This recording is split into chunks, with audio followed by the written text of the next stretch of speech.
you guys are obviously friends, but the friendship has, as you were describing earlier, is evolved over a long time, perhaps a period where you didn't have the profile that you have now. Tell us about the evolution of your friendship. Do you want to tell the story? Yeah, thank you.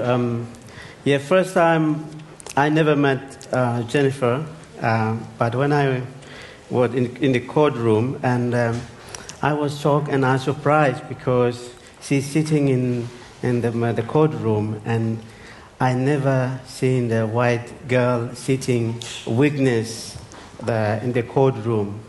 And, you know, to my heart, as human level, it's like my spirit lit up. Even Indonesia put in prison in a dark room, but I feel that someone witnessed. And, you know, I never met. So that is the first time I feel that someone I care about as a other human being. That's the first time. Now, Benny, you later escaped from prison. Is that correct? Yes. That's pretty scary. Not many people in this room have escaped from prison. Has anyone escaped from prison here? No. That's pretty scary. And you actually crossed the border into PNG. Yes. And that's where you were reunited with your wife. Yes. That must have been amazing. Tell us about, how did you escape? Yeah, if you watch this film called America Prisoner Break, then you may know.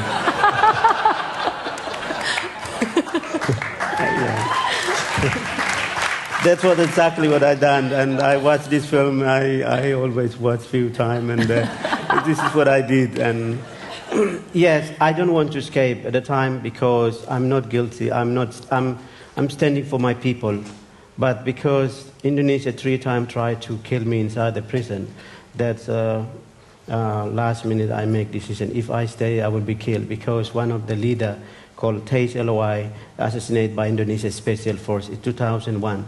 And 2002 they target me and they put me, because I'm a leader of the people, to mobilize the movement peacefully. Then they charged me 25 years. So that's, but I feel that I'm not guilty and I'm standing for my people. But Indonesia want to kill me, and last minute I make decision. If I stay, I will be killed. Better while I escape and they kill me. That's my decision. So that's what I left. So you leave that situation, you go to PNG, and you and your wife and your daughter then go to the UK? No, my wife and my daughter, they didn't know where I escaped. Because my wife and my daughter, they really Indonesia trying to harass, and they want to arrest my wife. They want to get the information, but my wife hiding one house, another house. In fact, that then you'll also meet them. And I never meet until I escape. And I didn't know where they're going, where they're hiding, until I arrived in United Kingdom after 3 months later. And then I discovered they are living in a refugee camp. And I sent a small note to the Papua New Guinea. And one of my friends delivered to my wife. And my wife see my handwriting, and she is crying.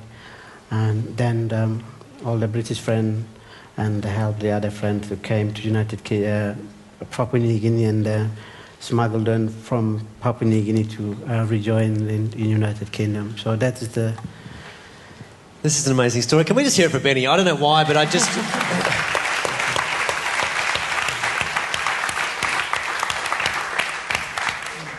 Can we just pan out a little bit? Can you tell us about West Papua? It's also known as Irian Jaya. Is that a...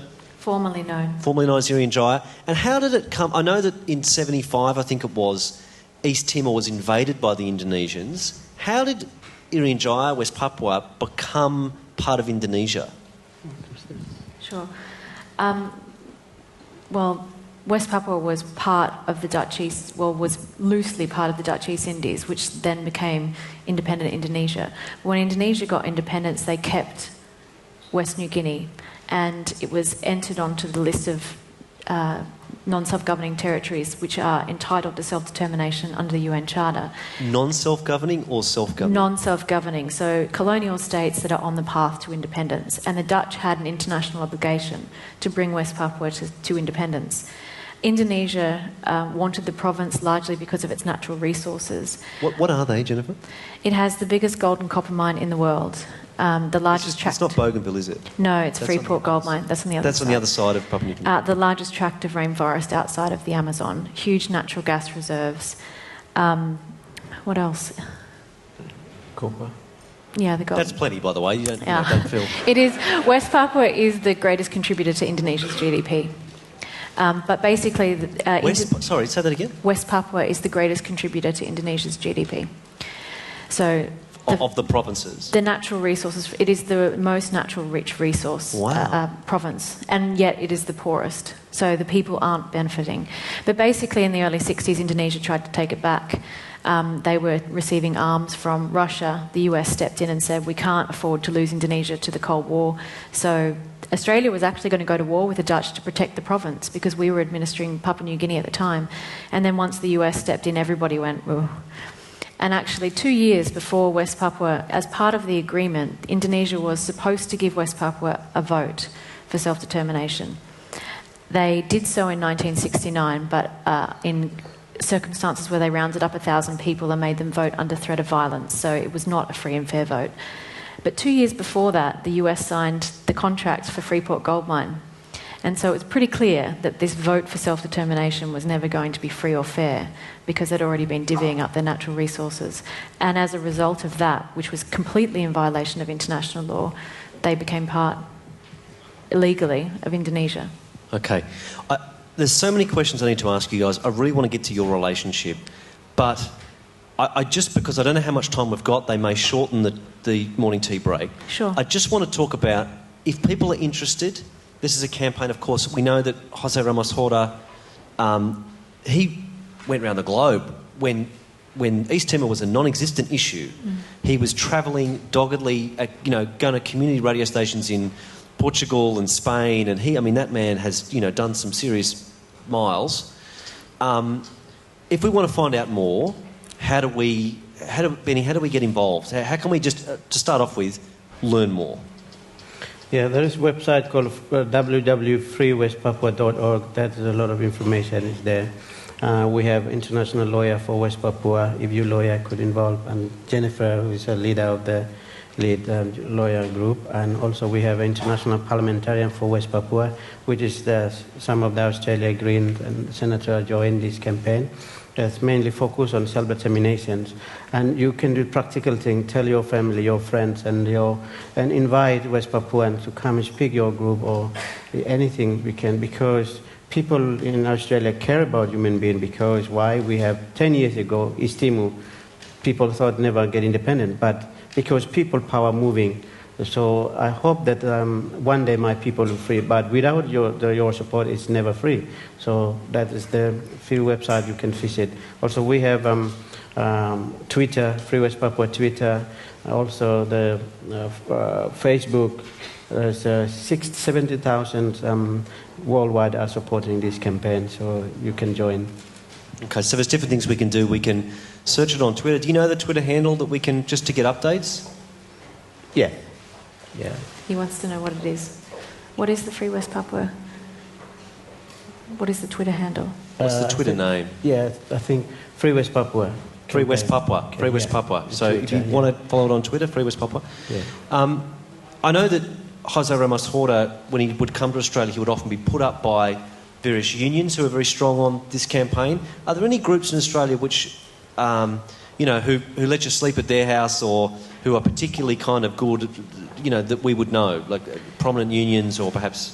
Yeah, we have a lot of Papuans live here. As you may know, 7 years ago, there's 42 Papuan who was crossed by canoe here. So they have a group in Free West Papua in Melbourne and many places. Also, we have a music group called Rise Up Morning Star. This is now the new generation stood up and joined all the musicians. And in fact, that I think 4 weeks ago performed here so you can. So what's the name of that group? The Rise Up Morning Star. Okay, the Rising Morning Star. Yeah. But as to date, I think that there hasn't been sufficient support from Australian groups and unions. So there's definitely a strong West Papuan activist community here in the Australia West Papua Association. Yeah. But we would love to see more support from the Yeah. unions that were active on the East Timor issue. I mean, the first step is for people to know, and of course, that's exactly what you guys are doing today. Can I ask our audiences to thank you for coming down and having a chat to us?